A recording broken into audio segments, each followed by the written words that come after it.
नमस्कार दोस्तों, मेरा नाम है विशाल। आप सबका स्वागत है स्टॉक बॉक्स के बिजनेस स्टैंडर्ड एनालिसिस वीडियो में। और आपको नाम से ही पता चल रहा होगा, अगर आपको पसंद है बिजनेस न्यूज़पेपर्स के जो सबसे बढ़िया इंपॉर्टेंट आर्टिकल्स हैं उनका एनालिसिस, तो इस चैनल को अभी सब्सक्राइब कर लीजिए। यहाँ हम सीखेंगे कि कैसे हमें बिजनेस न्यूज़पेपर्स को पढ़ना है, कौन से आर्टिकल्स इंपॉर्टेंट हैं, कौन से नहीं, और उनका इम्पैक्ट क्या पड़ता है हमारे लाइफ पर, हमारे फाइनेंशियल डिसीजंस पर स्पेशली। तो शुरुआत करते हैं सबसे पहले आर्टिकल से। अब ये आर्टिकल इंटरनेशनल पॉलिटिक्स से रिलेटेड है। एक्चुअली G20 समिट चल रहा है इस वक्त। कितने लोगों को पता होगा, कुछ लोगों को नहीं भी पता होगा। इंडिया होस्ट है इस बार G20 का, और न्यू दिल्ली में अभी 2 दिन का पब्लिक हॉलीडे भी है, क्योंकि G20 के जो लीडर्स हैं वो आने वाले हैं। G20 क्या है? एक ग्रुप ऑफ 20। बहुत ही सिंपल है, कोई बहुत इंपॉर्टेंट ऐसा टफ फुल फॉर्म नहीं है इसका। 20 इकोनॉमीज जो दुनिया की कह सकते हैं प्रोमिनेंट इकोनॉमीज हैं, ये बहुत ही इंपॉर्टेंट इकोनॉमीज हैं, उनके लीडर्स इंडिया आने वाले थे अभी, क्योंकि इंडिया होस्ट कर रहा है इस समिट को इस बार। उनमें से कुछ लीडर्स ने मना कर दिया है इस मीटिंग में आने के लिए। आप या कह सकते हैं कि ये जो स्पेशल जो मीटिंग होनी है सारे वर्ल्ड लीडर्स की, उसमें आने के लिए कौन कौन है ये? सबसे पहले तो रशियन प्रेसिडेंट व्लादिमीर पुतिन, उन्होंने मना किया क्योंकि ऑफकोर्स उनकी कंट्री अभी वॉर पर है, और जब कंट्री वॉर पर हो तो उसका लीडर कंट्री में रहे, ये बहुत इंपॉर्टेंट है। देखिए, ठीक है, तो ये रीज़न बहुत ही लॉजिकल रीज़न है कि चलिए वो नहीं आ रहे। उनके फॉरेन मिनिस्टर ज़रूर आएंगे हमारे पास।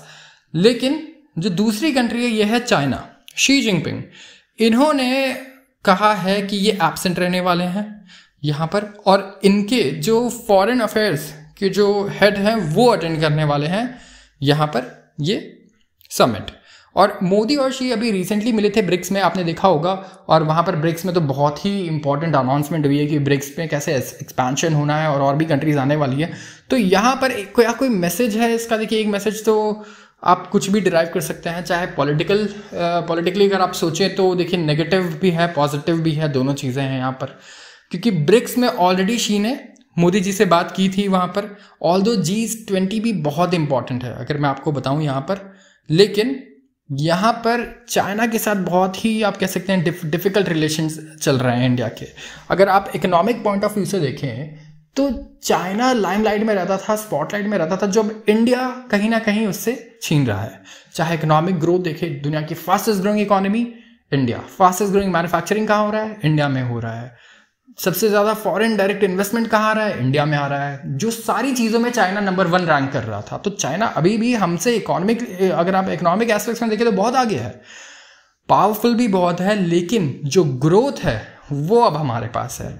तो पूरी दुनिया में एक ब्राइट स्पॉट पे है इस वक्त इंडिया, इसलिए सारे G20 के लीडर्स यहाँ पर आ रहे हैं। और चाइना के अपने ही कुछ बहुत बड़े इश्यूज चल रहे हैं। तो ये भी रीज़न हो सकता है कि चाइना में अभी शी होना, उनका प्रेजेंट वहाँ होना बहुत ज़रूरी है, क्योंकि वहाँ पे देखिए बहुत बड़ी इश्यूज आ गई हैं। यूथ अनएम्प्लॉयमेंट पीक पर है।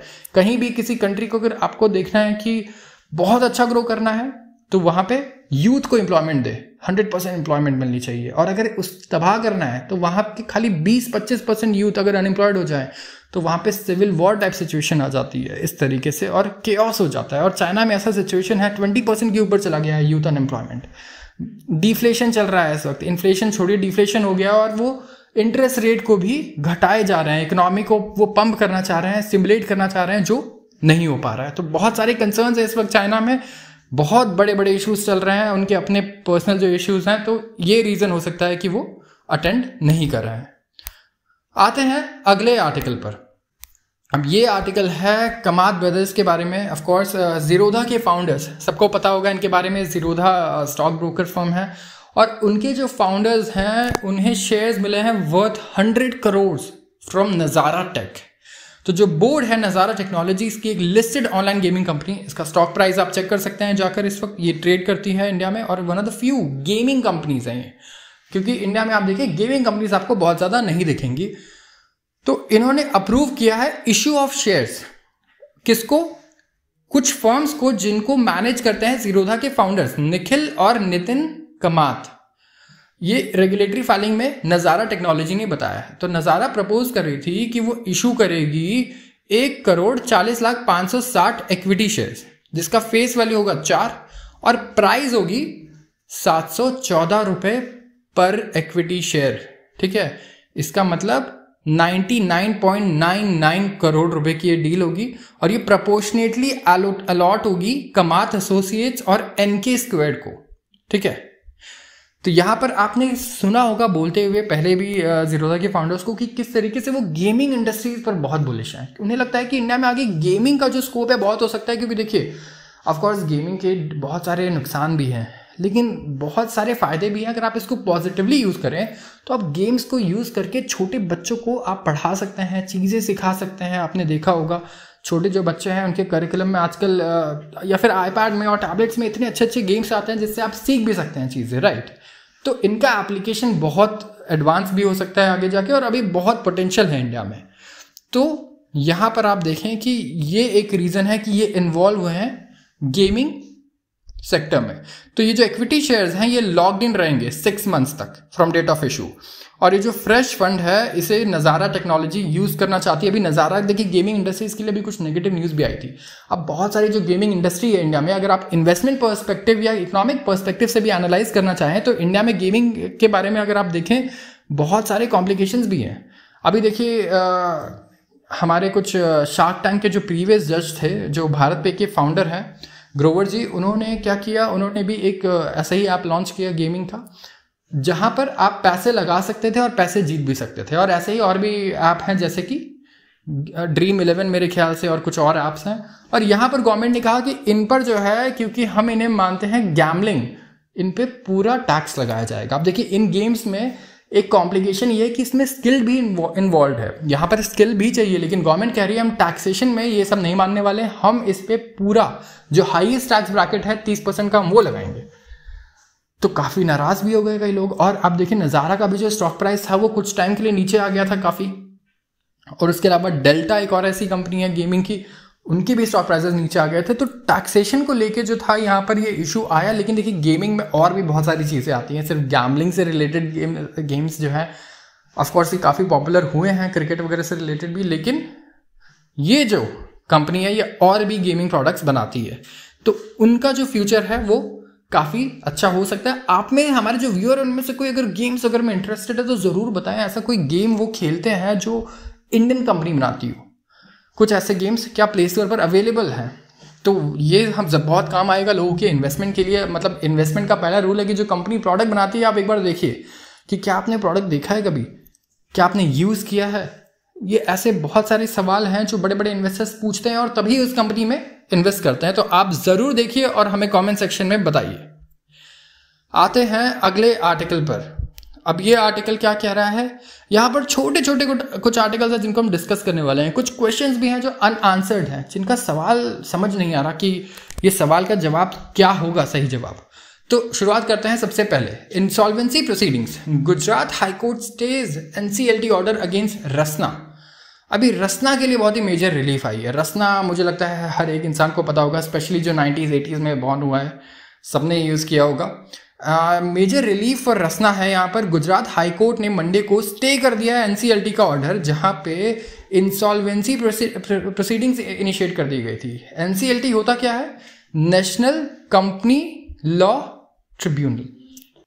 तो जो प्रोसीडिंग्स इन्होंने इनिशिएट की थी गुजरात हाई कोर्ट ने इसके अगेंस्ट जो है ऑर्डर दिया यहाँ पर और इसे पॉज कर दिया। तो अब देखते हैं कि रसना यहाँ पर आगे क्या डिसीजन देता है, क्या रिलीफ का इस्तेमाल कर पाता है, यानी अपने फायदे में। आते हैं अगले आर्टिकल पर। ये कह रहा है कि रोहतास गोयल और सुनील गोयल ने सेटल कर लिया अपने डिस्प्यूट्स ओमेक्स। तो रियल्टी फॉर्म है एक बहुत ही फेमस ओमेक्स, आप शायद जानते होंगे कई। और इनके जो प्रमोटर्स हैं रोहतास गोयल और सुनील गोयल, इनके बीच में कुछ डिस्प्यूट्स थे जो अब एमिकेबली सेटल हो चुके हैं। और इन्होंने जो लीगल केसेस थे जो पेंडिंग थे इनके NCLT में, ये विड्रॉ कर लिए हैं। तो जो इनके बीच में जो इश्यूज थे वो अब हो गए हैं सॉल्व। ये इंपॉर्टेंट है अगला आर्टिकल। फ्लिपकार्ट ने सेट किया है टारगेट कि वो क्रिएट करेगा 1 lakh jobs ahead of festival season. देखिए इंडियन कंपनीज जब आती हैं तो इससे हमें क्या फ़ायदा होता है। अब फेस्टिव सीजन आने वाला है, दिवाली वगैरह आने वाली है, दशहरा आने वाला है, तो उससे पहले फ्लिपकार्ट ने कहा कि हम 1 लाख नई जॉब अपॉर्चुनिटीज़ क्रिएट करने वाले हैं पूरे सप्लाई चेन में, चाहे फुलफिलमेंट देखें, सॉर्टेशन सेंटर्स, डिलीवरी हब्स। तो ये जो वॉलमार्ट ओन कंपनी है, अभी देखिए कहने के लिए तो ये अमेरिकन कंपनी है एक तरीके से, ऑफकोर्स इसे जो ओन करता है वो है वॉलमार्ट। तो यहाँ पर 10th एडिशन आ रहा है उनके एनुअल फ्लैगशिप इवेंट का। क्या है ये, the big billion days by the end of the month. तो यहाँ पर बहुत अच्छे अच्छे ऑफर्स भी रहेंगे और बहुत अच्छी जॉब अपॉर्चुनिटीज भी क्रिएट होंगी। अब ये है एक सोफिस्टिकेटेड सा आप कह सकते हैं एक फिनोमिनन। ट्रैक्टर सेल्स बहुत बढ़ गई हैं अगस्त में। अब देखिए एस्कॉर्ट्स, एक बार चेक करिए इसका स्टॉक प्राइस अगस्त में, ठीक है, इसके पहले जुलाई में, जून में क्या रिटर्न दिया है स्टॉक ने। और जबकि आप देखिए कि इस वक्त अगस्त जो है सबसे सूखे महीनों में से एक रहा है और यहाँ पे मानसून बहुत ही खराब रहा है। तो यूजुअली ऐसा होता है कि जब किसान ज़्यादा कमाएंगे नहीं तो ट्रैक्टर कहाँ से खरीदेंगे, लेकिन इसका उल्टा हुआ। जो स्वराज, देखिए स्वराज ट्रैक्टर्स एक डिवीजन है महिंद्रा ग्रुप का, उसने मंडे को लॉन्च किए नए tractors in the range of 40 to 50 horse power category में। हेमंत सिक्का जो है president of farm equipment sector Mahindra और महिंद्रा के, उन्होंने कहा कि इंडियन ट्रैक्टर इंडस्ट्री जो है ये लो सिंगल डिजिट परसेंटेज जो है ग्रोथ रिकॉर्ड करेगी, सिर्फ सिंगल डिजिट, ठीक है, ग्रोथ एक्सपेक्ट कर रहे हैं ये FY24 में। और उन्होंने कहा कि सिंगल जो डिजिट है इसका एक रीजन है रेनफॉल डिफिशिट जो अगस्त में आया, लेकिन फिर भी सेल्स अगस्त में बढ़ गए। तो अब इसका रीजन क्या है ये पता करना बहुत मुश्किल है। और एस्कॉर्ट्स वगैरह की भी आप स्टॉक प्राइस देखिए कितने बढ़िया हैं, जबकि ऑफ कोर्स आप खुद ही एक्सपेक्ट कर रहे हो कि सेल्स ज़्यादा बढ़ने नहीं है, दूसरे आपके कंपटीटर्स भी यही एक्सपेक्ट कर रहे हैं। तो हमें ये ज़रूर देखना होगा कि ऐसा क्यों हो रहा है कि एक्सपेक्टेशंस कुछ और हैं और सेल्स कुछ और आ रहे हैं। तो ये बहुत ही इंपॉर्टेंट है। और आखिरी आर्टिकल है ई कॉमर्स एक्सपोर्टर्स में get help in export credit. Commerce ministry की जो आर्म है DGFT, उन्होंने मंडे को कहा कि उन्होंने सजेस्ट किया है बैंकिंग और फाइनेंशियल इंस्टीट्यूशंस जो हैं वो एक्सटेंड करें प्री और post shipment export credit in foreign currency to e commerce exporters.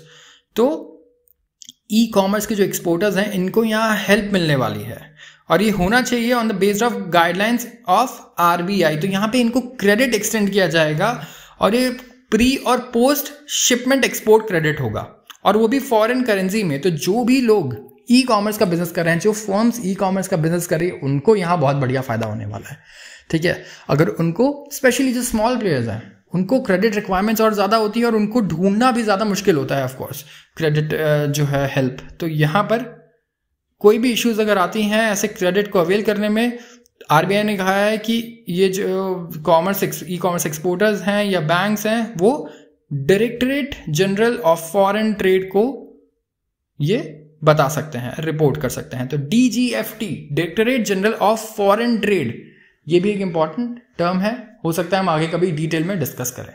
तो आज के लिए बस इतना ही। अगर आपको ये वीडियो पसंद आई हो तो ज़रूर इस वीडियो को अभी लाइक कर दें और चैनल को सब्सक्राइब करें। हम कल फिर से ज़रूर डिस्कस करेंगे अगला न्यूज़पेपर। धन्यवाद।